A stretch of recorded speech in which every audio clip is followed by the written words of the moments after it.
Vietnam has been mired in a real estate crisis since the second half of 2022, with no signs of recovery to date.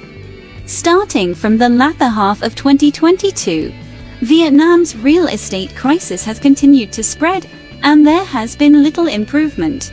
Many real estate agents who used to make a living from buying and selling houses have even.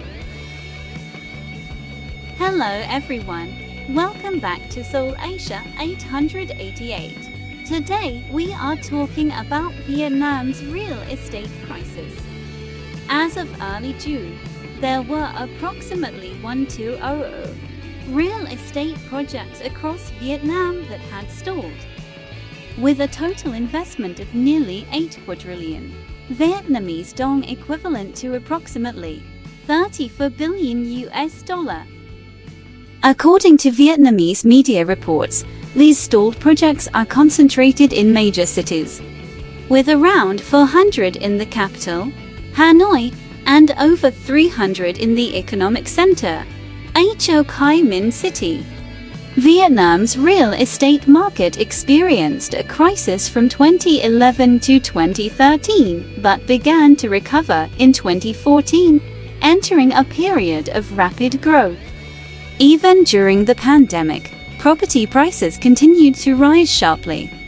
In the first half of 2022, Vietnam's real estate market reached its peak, with annual price growth rates exceeding 30%. In Hanoi and Ho Chi Minh City, and suburban land prices doubling. According to Vietnamese media at the time, some land plots in the vicinity of Haiphong City had appreciated by 4.5 times from 2020 to the first half of 2022. People from various industries who had never engaged in real estate transactions rushed to quit their jobs and become intermediaries to make quick money. However, these good times did not last long. In the second half of 2022, due to the Federal Reserve's interest rate hikes, capital was withdrawn from emerging markets, and Vietnam's export-oriented economy faced pressure due to reduced external demand. At the same time, the Vietnamese government initiated a series of reforms in the real estate sector.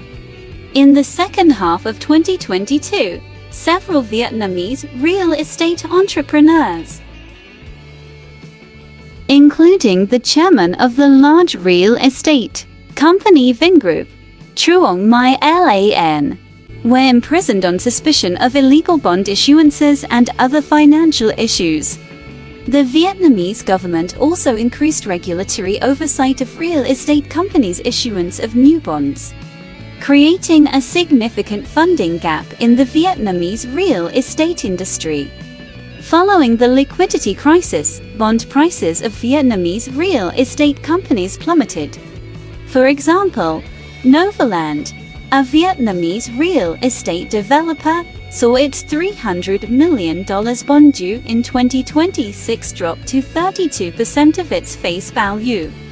Its competitor, Bin Land, faced a similar situation, with its $200 million bond due in the same year dropping to 52% of its face value. According to data from the Vietnamese Ministry of Planning, approximately 100,000 real estate-related businesses closed down in the first 6 months of the year, averaging around 16,000 closures per month.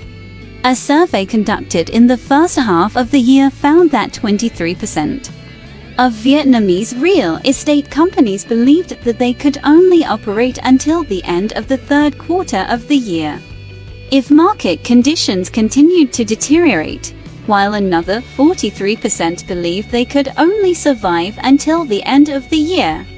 However, there have been recent reports that the Vietnamese government is considering reform measures to revitalize the real estate sector. Xavier Jean, the rating director for Southeast Asia at S&P Global, suggested that Vietnam may encourage banks to address financial issues in the property market and relax some regulatory measures. overseas buyers once flocked to Vietnam. During the heyday of the Vietnamese real estate market, many foreign capital investors believed that Vietnam would replicate the Chinese miracle and rushed in.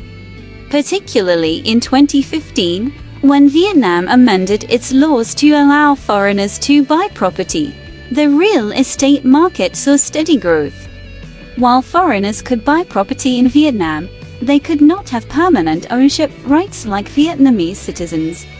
The Vietnamese housing law stipulates that the property ownership and usage rights for foreigners in Vietnam are limited to 50 years, with the possibility of renewal once. In addition, there were various regulations, such as the rule that no more than 30% of housing in each apartment complex could be owned by foreigners.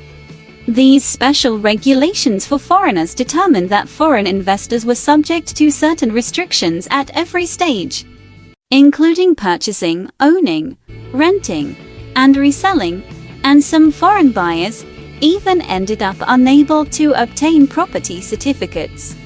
Despite all these restrictions, Chinese buyers were still optimistic about the Vietnamese real estate market before the pandemic, and many transactions took place.